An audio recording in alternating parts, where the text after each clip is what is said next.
itu komunisme di sini menjadi hal yang ide-ide yang dianggap terbaik gitu kan, dan tidak menjadi masalah itu misalnya bertentangan dengan demokrasi gitu.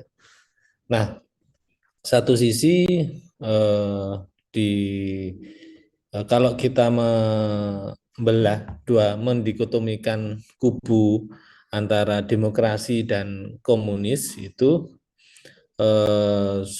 di mana kita tidak terlepas dari persaingan gitu kan. Persaingan antara negara-negara tersebut supaya orang lain, negara lain menerapkan sistem politik seperti apa yang ada di negara atau menjadi negara dominan gitu. Misalnya Amerika pasti klaim bahwa dulu menyerang Irak itu karena eh, negara tersebut tidak demokratis gitu, sehingga itu sebagai alasan eh, Amerika menyerang Irak gitu. Lalu eh, satu sisi di sini dulu kutub kirinya yaitu Uni Soviet yang sudah terpecah akhirnya jadi Rusia dan negara bagiannya, dan itu tidak semua komunis gitu ya, dan termasuk korup gitu. Nah, lalu sekarang yang menjadi kekuatan juga itu di Cina gitu, di mana komunisme itu menjadi apa ideologi politiknya gitu.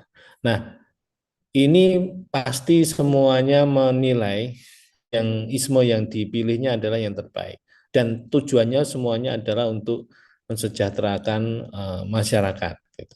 Nanti kita bisa melihat, dan nanti di Hebat e-learning sudah saya eh, upload tugas individu yang Anda harus kerjakan dengan problematika yang ada di Indonesia ini. Nanti Anda identifikasi problematika apa saja yang ada di Indonesia, dan itu bisa diselesaikan menggunakan sistem politik apa.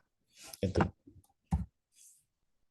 Nah, kita melihat bahwa kriteria model sistem politik menurut Carter dan Hearst itu dilihat dari siapa yang memerintah, gitu kan, dan jangkauan kewenangan pemerintahannya itu seperti apa. Nanti bisa kita lihat model-modelnya. Ada model demokrasi, ada model totaliter, ada liberal atau oligarki gitu kan. Demokrasi demokrasi pun seperti apa gitu. Kalau di Amerika itu sebagai yang mengklaim bapaknya demokrasi, itu pemilihan presiden di Amerika itu dipilih langsung atau dipilih oleh orang yang dipilih rakyat. Kalau di Amerika ada yang pernah atau ada yang tahu, pasti tahu lah. Kalau di Amerika presidennya dipilih langsung atau enggak? Kalau nggak salah langsung, Pak. Hmm? Kalau tidak salah itu, Pak, langsung, Pak. Karena setiap kali pemilu pasti ada kampanye, ada itunya. Dukungan suruh memilih. Oke, ada lagi yang berpendapat? Ayo,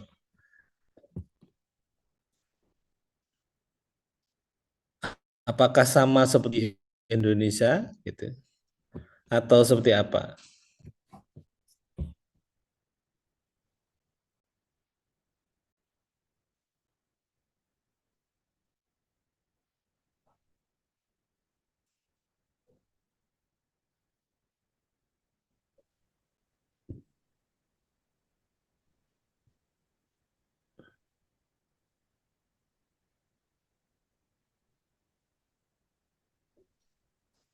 Ayo, ada yang tahu? Di Amerika itu pemilihan presidennya dipilih oleh langsung. Anda misalnya kayak Anda di Indonesia memilih presidennya nanti di tanggal 14 Februari atau gimana?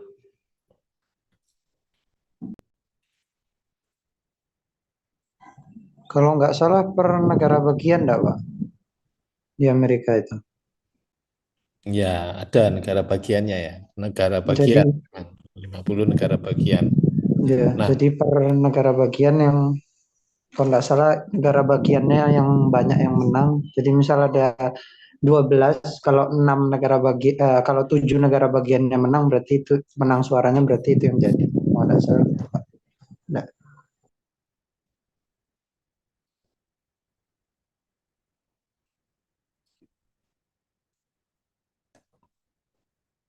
ya putus-putus ya. Ya, jadi di Amerika itu orang tidak memilih langsung presidennya seperti di Indonesia. Jadi memilih orang untuk memilih presiden, gitu kan. Jadi dari negara-negara bagian itu. Jadi ada namanya collateral college gitu ya, yang itu akan memilih presiden gitu. Jadi sebetulnya kalau dilihat dari segi langsung tidaknya pilihan itu lebih demokratis mana gitu kan, lebih demokratis Indonesia gitu kan. Nah, dulu kekalahan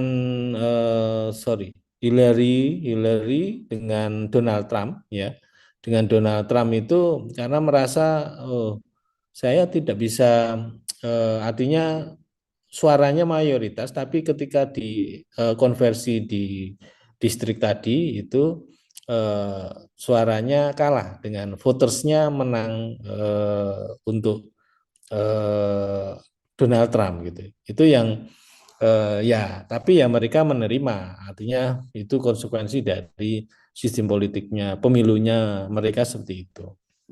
Nah itu demokrasi aja variannya macam-macam ya. Kalau di Indonesia juga demokrasi Pancasila langsung, atau di Indonesia mungkin ini sedang digagas lagi oleh Pak Jokowi untuk dikembalikan ke DPR gitu kan, dipilih lagi oleh DPR. Nah, eh, tapi terlepas dari itu yang penting adalah esensi dari masyarakat tidak artinya yang tujuan utamanya itu adalah kesejahteraan masyarakat gitu kan. Kadang kita dalam artian berdebat terkait dengan sistem politik yang dipakai, tapi lupa esensi dari tujuan sistem politik itu dipilih itu apa gitu. Nah, termasuk di sini dilihat siapa yang memegang itu, siapa yang memerintah, dan jangkauannya seperti apa kewenangan itu. Apakah sampai mengatur semuanya totaliter gitu kan? Kalau orang di dalam sistem demokrasi, ketika mau atau melarang orang untuk berpendapat supaya stabilitas tinggi, stabilitas politik tinggi sehingga bisa melakukan pembangunan, itu agak sulit dicapai gitu kan. Ketika kritik itu tidak boleh di era demokrasi. Tapi di komunis itu bisa dilakukan gitu, dan pembangunan akhirnya bisa berkesinambungan dan presidennya kalau perlu seumur hidup gitu. Nah, sekarang milih yang mana gitu kan? Milih yang mana? Enak yang mana gitu kan? Apakah eh, kita berparadigma eh, semua tidak atau hanya orang-orang tertentu yang bisa berpendapat dan eh, apa semua ditentukan oleh negara, tapi pembangunannya bisa eh, 2 digit gitu kan, luar biasa karena nggak ada yang recoi gitu kan. Tapi satu sisi sistem politik demokrasi yang itu tentunya ada kelompok oposisi gitu, dan orang sah dan memang harus diwajibkan untuk melakukan kritik terhadap pemerintah itu. Yang kedua, hubungan kekuasaan, di sini dilihat siapa yang memegang kekuasaan, hasil penggunaan kekuasaan itu seperti apa. Nah, apakah kalau di komunis di Cina dikuasai oleh satu partai nasional, yaitu partai komunis, satu partai saja gitu ya. Kalau di Indonesia tidak ada partai dominan di Indonesia, dan cenderung suaranya juga naik turun gitu. Jadi itu hubungan kekuasaannya, sehingga bukan kekuasaan yang diktator, tapi lebih pada bagaimana ketika pemenang pemilu melakukan koalisi dan itu untuk membentuk suara mayoritas gitu. Hubungannya jadi beda dengan ketika memilih sistem politik totaliter. Lalu historis juga mempengaruhi perkembangan sistem politik juga mempengaruhi. Nah, selama ini kita negara Indonesia itu juga sejak awal merdeka itu sistem politiknya macam-macam. Ada mulai dari di awal Soekarno ada kalau sistem pemerintahannya, sistem pemerintahannya bisa macam-macam, tapi kalau politik sudah final yaitu demokrasi. Nah, kalau pemerintahannya mulai dari Soekarno presidensil, lalu di akhir masanya mengangkat dirinya presiden seumur hidup, lalu ada parlementer, lalu apa kembali lagi ke ke sebelum ke kesatuan yaitu Republik Indonesia Serikat gitu, hampir seperti distrik gitu. Nah, itu untuk sistem pemerintahannya. Tapi dalam konteks politiknya, sistem politiknya itu Indonesia memilih untuk demokrasi. Nah, ini kita bisa melihat model-model sistem politik. Yang pertama adalah sistem politik autokrasi tradisional. Nanti bisa kita lihat detailnya, lalu sistem politik totaliter, lalu komunis, lalu sistem politik demokrasi, dan sistem politik negara berkembang yang masih mencari bentuk. Nah, kita bisa lihat masing-masing sistem politik autokrasi tradisional ini melihat bahwa kebaikan bersama itu dilihat dari persamaan kebebasan individu. Gitu. Kebutuhan moral material, lalu kolektivisme lebih utama daripada ini persamaan atau kolektivisme itu lebih utama daripada individualisme, lalu persamaan itu lebih dijunjung daripada kebebasan individu. Ini autokrasi tradisional.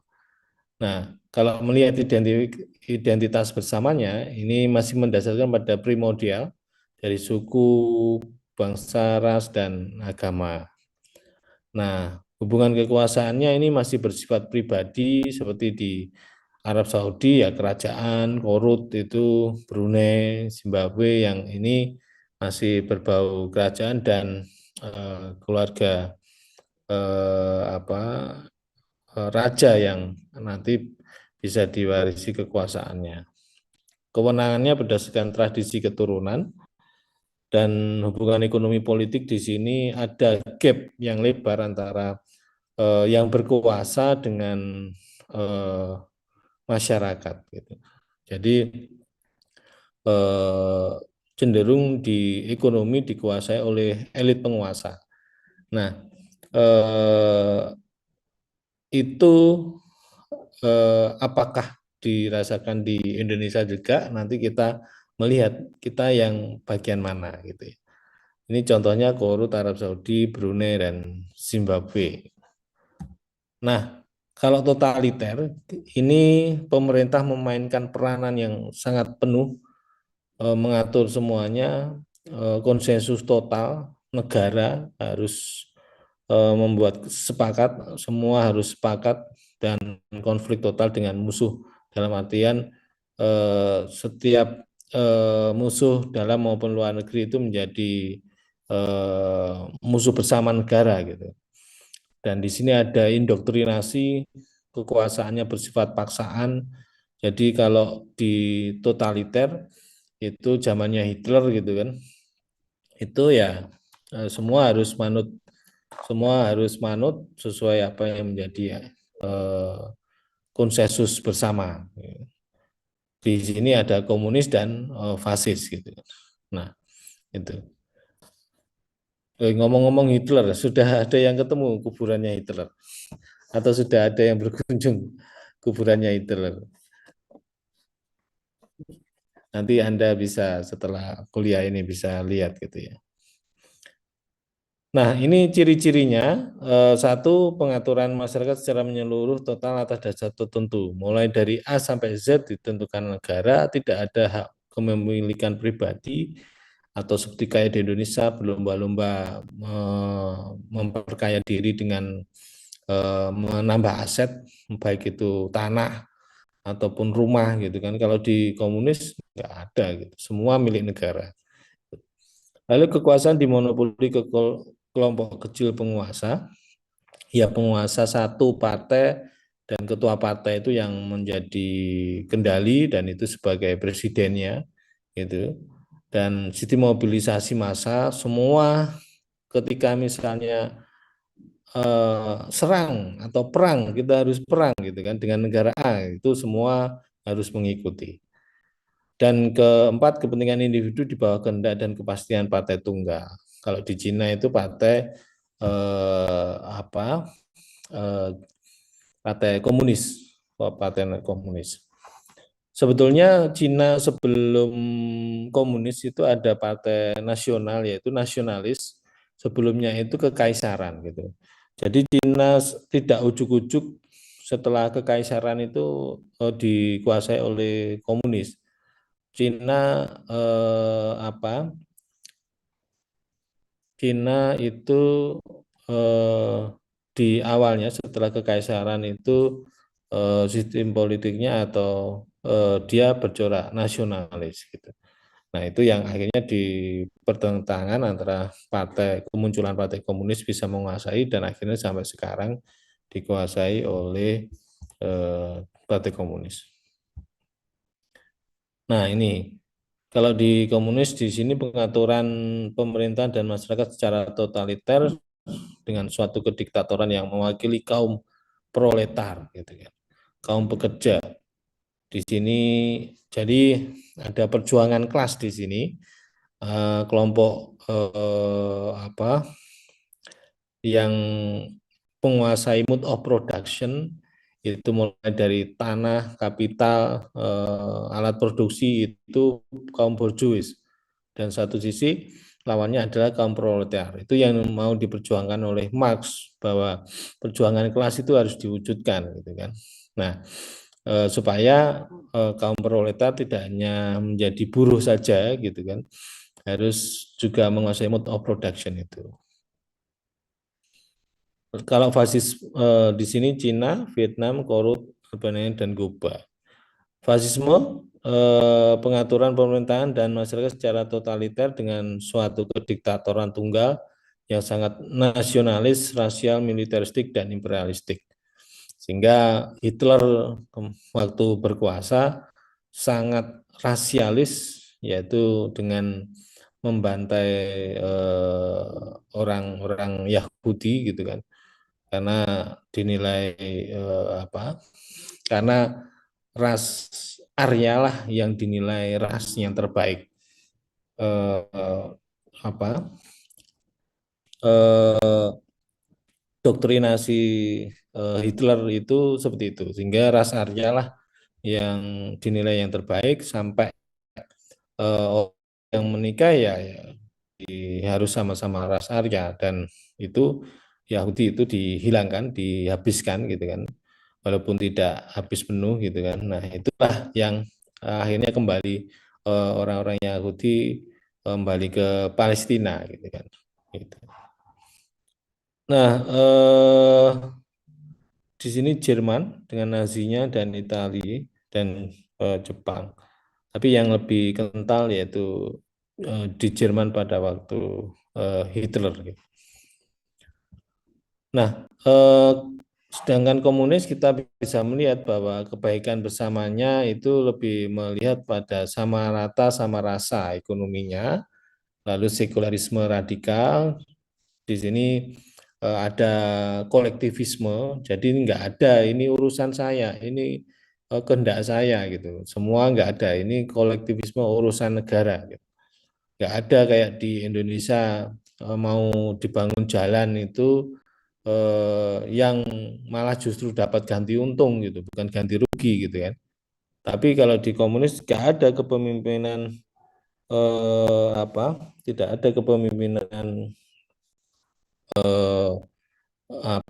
tidak ada kepemilikan pribadi gitu kan. Semua milik negara. Identitas bersama, ideologi doktriner dan hubungan kekuasaan dimonopoli oleh partai tunggal, legitimasi kewenangan ideologi dipilih Kongres dan kendali oleh partai tunggal. Ini oleh komunis. Lalu sistem politik demokrasi di sini tentunya kebaikan bersamanya itu, nilai-nilai yang dinilai baik itu terkait dengan persamaan kesempatan politik dijamin oleh hukum, lalu bersatu dalam perbedaan, lalu distribusi merata, legislatif, eksekutif, dan yudikatif, lalu ada rule of law, penegakan hukum, dan pemerintah mengambil peran sesuai porsinya, hubungan ekonomi dan politik ini. Nah, jadi distribusi kekuasaannya tidak hanya dikuasai oleh satu partai tunggal seperti komunis, jadi ada legislatif, eksekutif, dan yudikatif yang nanti Anda pilih di 2000 Pilpres dan Pileg di 2024.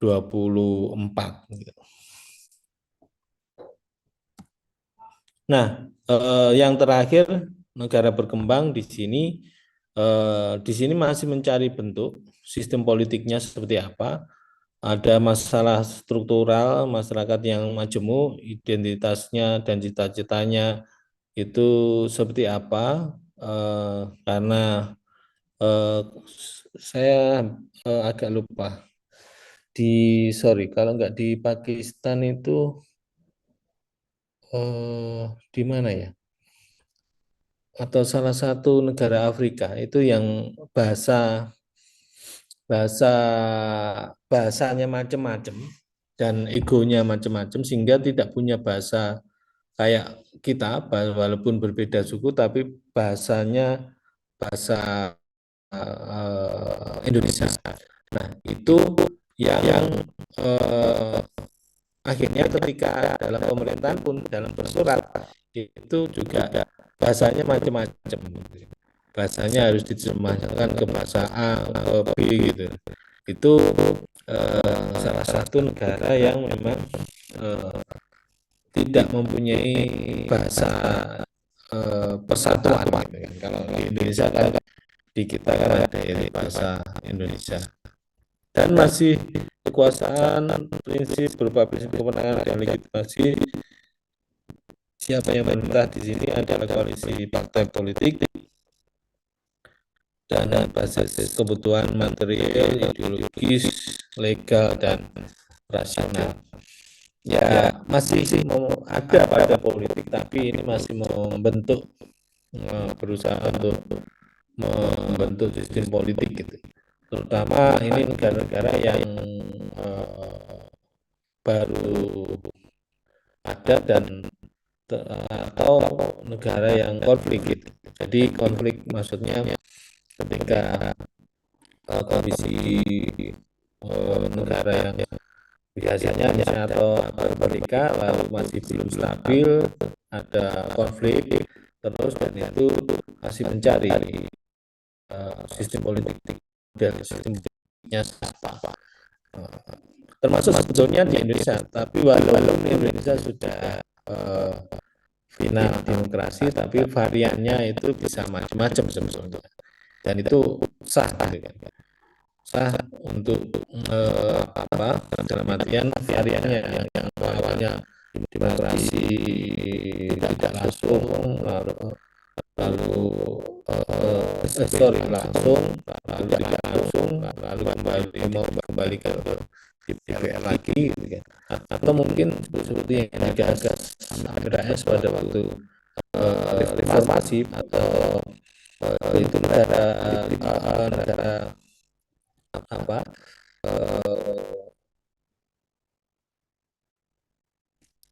artinya negara bagian gitu kan. Nah itu akhirnya diganti oleh Rias Rasid yang mana itu diberikan kewenangan otonomi daerah pada daerah eh, di Indonesia gitu. Artinya diberi kewenangan sebagian itu ke pemerintahan daerah. Nah, ini bentuk-bentuk model sistem politik yang ada di dunia sekarang, dan ini menjadi, kalau kita bicara sistem politik, tidak terlepas dari persaingan ideologi. Pasti Amerika menilai demokrasi yang terbaik, tapi satu sisi misalnya Cina atau Rusia komunis lah, itu yang menjadi nilai terbaik gitu. Nah, dari sini kita bisa melihat, nanti dari tugas yang saya berikan, Anda coba identifikasi isu-isu atau problem-problem yang ada di Indonesia yang sampai sekarang mengejala gitu. Misalnya korupsi gitu. Nah, ketika para pelakunya itu seperti apa, atau bahkan merubah sistem politik yang sampai itu bisa, atau itu bisa dijadikan dasar untuk menyelesaikan problem yang Anda atau yang Anda identifikasi di Indonesia yang sampai sekarang masih mengejala. Saya kira itu tugas individu dari saya sebagai penutup perkuliahan pada pertemuan ke-14 ini. Dari sini ada yang ditanyakan terkait dengan model-model sistem politik. Anda nanti bisa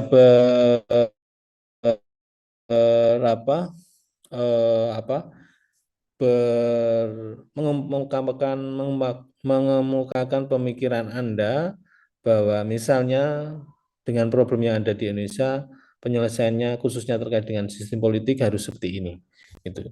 Nggak masalah, nggak harus demokrasi gitu. Atau kembali misalnya zaman kerajaan, gitu kan, zaman kerajaannya Prabu Airlangga, gitu kan. Nah, nanti siapa tahu nanti bisa lebih kembali ke zaman kejayaan, dan itu bisa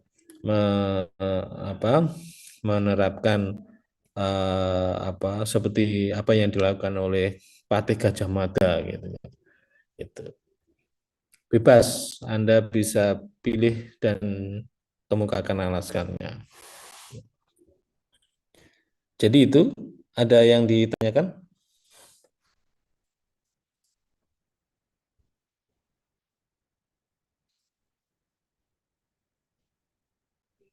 Halo? Tidak ada, Pak.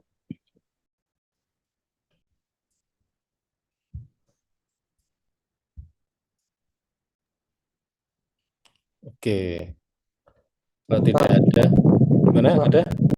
Untuk modelnya itu tulis tangan atau Nggak usah. Ya, ketik aja. Yang penting Anda kemukakan pendapat Anda dan dikasih referensi, terutama dalam menggali problem-problem itu. Itu dah nggak ada batasan, kayak nggak ada batasan jumlah kata, nggak ada harus pakai format gitu, nggak usah. Nggak usah, bebas. Langsung aja gas. Terima kasih ya, Mas. Kalimatnya juga bebas. Baik, ya. Di Hebat e-learning ya, di download ya. Jadi gambarannya gini, Anda mengidentifikasi problem di Indonesia ini apa yang dialami. Misalnya mulai dari korupsi, lalu kemiskinan, lalu macam-macam ya, sampai, dan dari problem-problem itu kan sampai sekarang masih kita bisa merasakan itu. Korupsi itu di Indonesia di era demokrasi ini bukan malah berkurang, tapi malah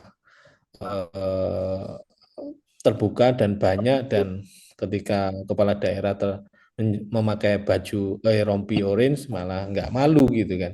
Beda kalau budaya di Jepang gitu kan. Belum apa-apa aja sudah langsung harakiri gitu kan. Kalau di kita malah dada-dada menyampaikan tangan gitu kan. Ya adalah yang malu-malu dikit gitu kan ya. Gitu.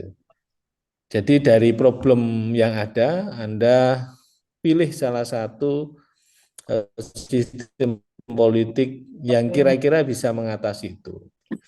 Gitu. Ini cuma apa dalam artian Anda kira-kira mendesain negara ini seperti apa gitu kan. Tidak harus misalnya nanti kalau memilih selain demokrasi akan di enggak gitu. Ini kita mencoba gagasan Anda itu sebetulnya seperti apa sih? Kalaupun demokrasi itu demokrasi seperti apa? Apakah seperti ini langsung semua dipilih langsung plus minusnya akhirnya ada kekuatan yang lain yang bisa apa? Ya semua ada plus minusnya itu nanti yang Anda kemukakan. Gitu. Atau sudah Pak kita kembali ke kerajaan aja. Zamannya Prabu Airlangga gitu. Ya. Ada lagi?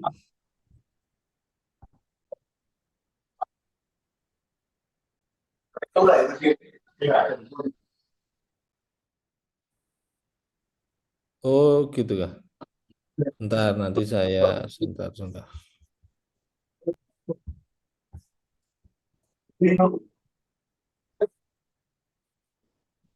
gitu. Itu problem di hebatnya atau gimana ya?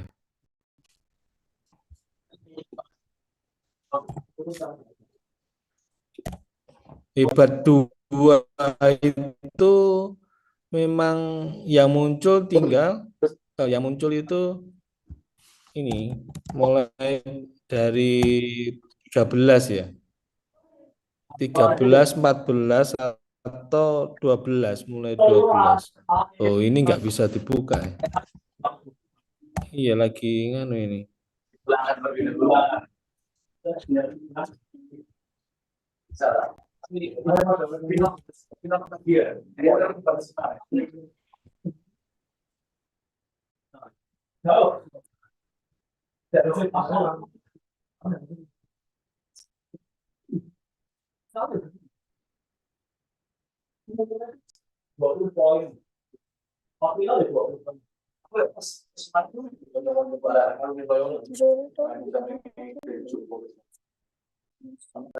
Ini agak error, agak berat. Saya login juga sulit ini atau mungkin mendukung. Tapi coba aja. Nanti kalau nggak bisa segera kasih tahu saya ya.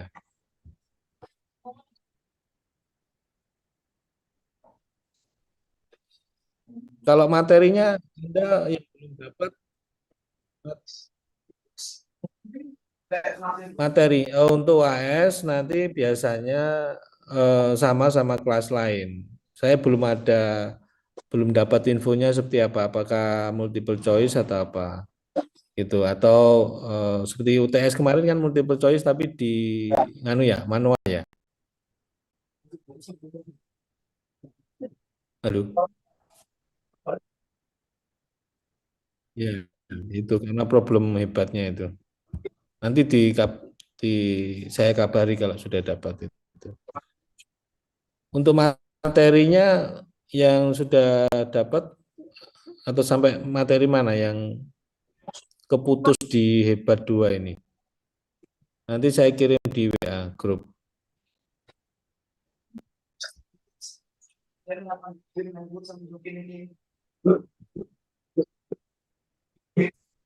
Halo.